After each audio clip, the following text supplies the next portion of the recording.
কিরে বান্ধবী, তুই কেমন আছিস? এই তুই আমার সাথে কথা বলবি না, আর আমার পাশে বসবি না, নাহলে আমিও কালো হয়ে যাব। আজকে আমি কালো বলে তুমি আমার সাথে এমন করলে?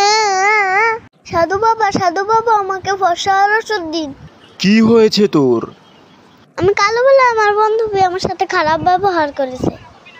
তুই কোনো চিন্তা করিস না, কাল সকালে ঘুম থেকে উঠলেই তুই দেখতে পাবি তুই অনেক সুন্দর হয়ে গেছিস। কিরে বান্ধবী, তুই এত ফর্সা হলে কিভাবে? আয় আমার কাছে আয়। সাথে আমি কথা বলবো না, তুই আমাকে কালো বলে অপমান করেছিলি। তুই এত ফর্সা হলি কি করে আমাকেও বল। সাধু বাবা আমাকে জাদু করে সুন্দর করে দিয়েছে। সাধু মহারাজ কোথায় থাকে আমাকে বল তুই। সাধু বাবা বন পাহাড়ের গভীর জঙ্গলে থাকে। এই সাধু আমাকে জাদু করে সুন্দর করে দে। তুই আগামীকাল তেঁতুলজলা দিঘির পাশে দুপুরের কড়া রোদে দাঁড়িয়ে থাকবি।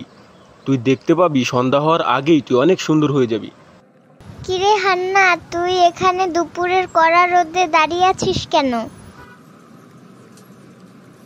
তোকে বলবো কেন?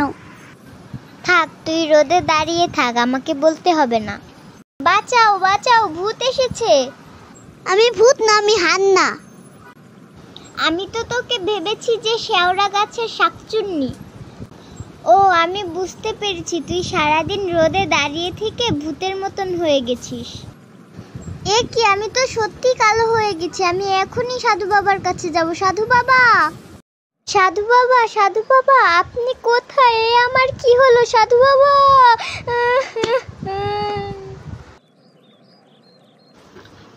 তুই খুব অহংকারী, তাই এটা তোর প্রাপ্য ছিল। তুই এখন চলে যা, তুই আর এখানে আসবি না। তুই আজীবনের মতো এভাবেই কালো হয়ে থাকবি।